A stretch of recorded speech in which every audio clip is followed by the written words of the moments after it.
उनकी बेटी के साथ उनके बड़े वाले बहनोई हुए, वो गलत किया और दोनों सुसाइड कर ली। मैं उसकी गवाह हूँ। तो मैं भी सरकार से गुहार लगा रही हूँ कि मुझे न्याय दिया जाए, मेरे बच्चे को न्याय दिया जाए।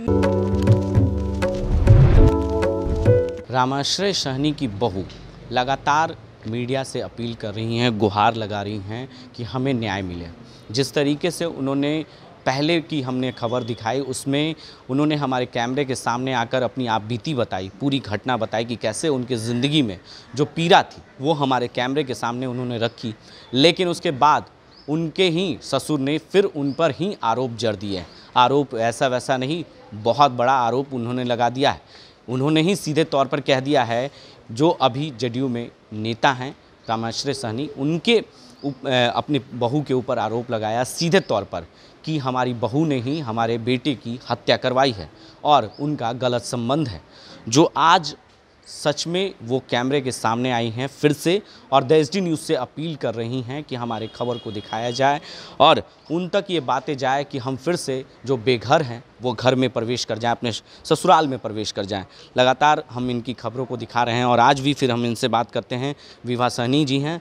जिस तरीके से आपके ससुर ने आपकी खबर दिखाने के बाद आरोप लगाए, हमारी खबर देखने के बाद उन्होंने सीधे तौर पर कह दिया कि आपने ही अपने पति को हत्या करवाई है, कैसे देखती हैं इसको? किस तरीके से ये ससुर का आरोप जो है कहाँ तक सच्चाई है? ये सच्चाई नहीं है, बिल्कुल आरोप है।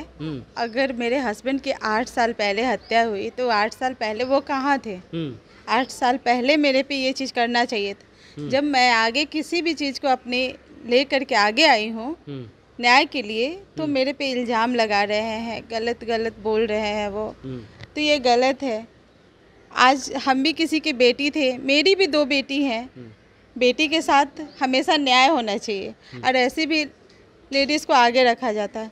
फिर मेरे पे वो झूठा इल्ज़ाम क्यों लगा रहे हैं? लेकिन जिस सरकार में वो हैं, वो सरकार के नुमाइंदे जो लोग हैं, सरकार के मंत्री हैं, चाहे विधायक है, वो कहते हैं या उनके सरकार के लोग कहते हैं कि बेटी पढ़ाओ बेटी बचाओ। लेकिन आप जिस तरीके से इंसाफ मांग रही हैं, आप एक बिहार की बहू भी हैं, बिहार की बेटी भी हैं, तो इसको किस रूप में देखती हैं, किस तरीके से देखती हैं? उनके सरकार में वो खुद नेता हैं अभी आपके ससुर। तो वही वो चीज़ तो मैं मांगूंगी ना। नीतीश जी से मैं बोल रही हूँ कि मुझे न्याय दिया जाए। मैं भी बेटी हूँ, मेरी भी 2 बेटी हैं।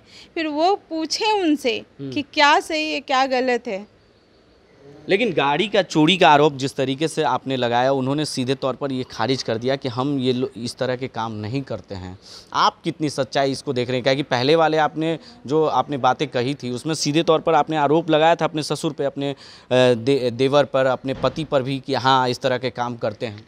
बिल्कुल सही है कि वो इस तरह के काम करते हैं, इसमें इन्वॉल्व भी है। और इसके सरगना मेरे ससुर जी आज भी हम ये चीज़ कहेंगे कि गलत को साथ देना ही गलत होता है। गलत को हम सपोर्ट नहीं करेंगे तो वो गलत नहीं होगा। लेकिन सरकार से ही वो गुहार लगा रहे। सरकार में वो खुद हैं, अभी नेता हैं, वहाँ जदयू में नेता हैं और खुद सरकार से ही गुहार लगा रहे। आप भी सरकार से ही गुहार लगा रहे? मैं भी सरकार से ही गुहार लगा रही हूँ, उसी घर की मैं भी बहू हूँ।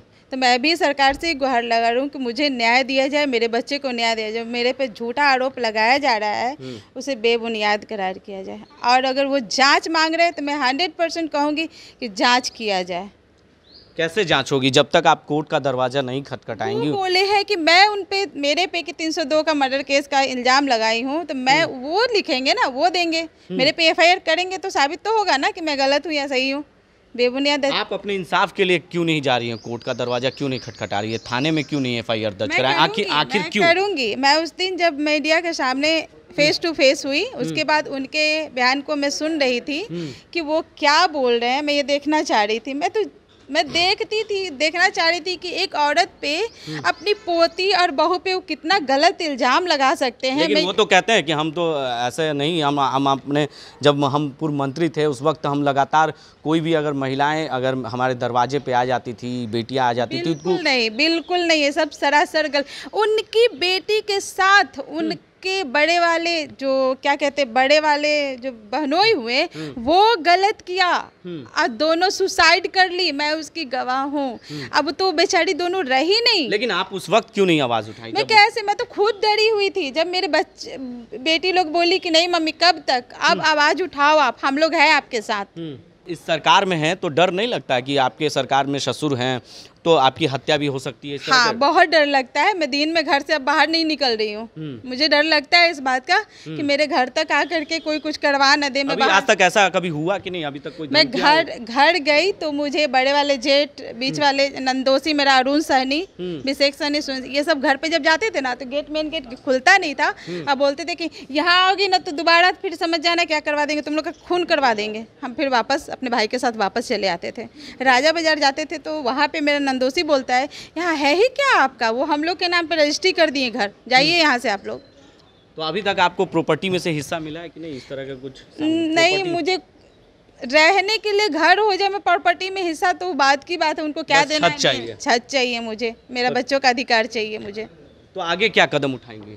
आगे मैं अगर इससे वो कुछ सुनते हैं तो ठीक है, नहीं तो मैं आगे कोर्ट का दरवाजा खटखटाऊंगी, नीतीश जी के दरवाजे पे जाऊंगी, तेजस्वी जी के पास भी जाऊंगी, मुझे जहाँ जहाँ जाना होगा मैं जाऊंगी। लेकिन सहनी का वोट बटोरने के लिए बड़ा बातें लंबी लंबी कहते हैं, आपके जो जाति के वोट हैं आप क्या चुनाव लड़ेंगे उस वक्त जब इस तरह की बातें आएगी? तो क्या मैदान में उतरेंगी चुनाव में लड़ने के लिए? मैं ऐसा कुछ सोची नहीं हूँ इस बारे में, कभी मैं इस चीज़ के लिए नहीं सोची। मैं बहुत अच्छे से, मैं आज भी सबको कहती हूँ भाई थोड़ा कमाओ और अच्छे से खाओ, बच्चे लोग को अच्छे से पढ़ा लिखा लो। ससुर के खिलाफ मैदान में नहीं उतरेंगी?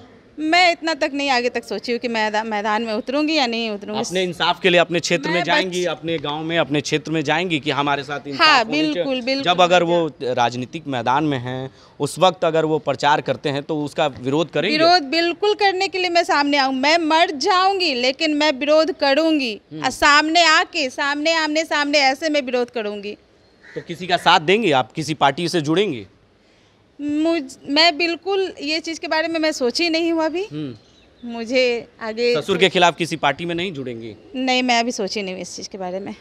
तो देखिए, इन्होंने साफ तौर से कहा कि जिस तरीके से इनके पति की हत्या हुई है, ये आरोप इनके ससुर ने जब लगाया, जो कह सकते हैं कि अभी जेडीयू के नेता हैं रामाश्रय सहनी, जो सीधे तौर पर आरोप इन अपने ही पुत्र वधू पे लगाई, उसके बाद जो है अब फिर से वो मीडिया के सामने आकर अपनी पूरी आपबीती बताई और सीधे तौर पर कहा कि इनका जवाब ज़रूर देंगे, ईंट का जवाब पत्थर से देने के लिए हम भी मैदान में उतर जाएंगे। आगे की अपडेट्स के लिए आप बने रहें देश न्यूज़ के साथ और देखते रहें।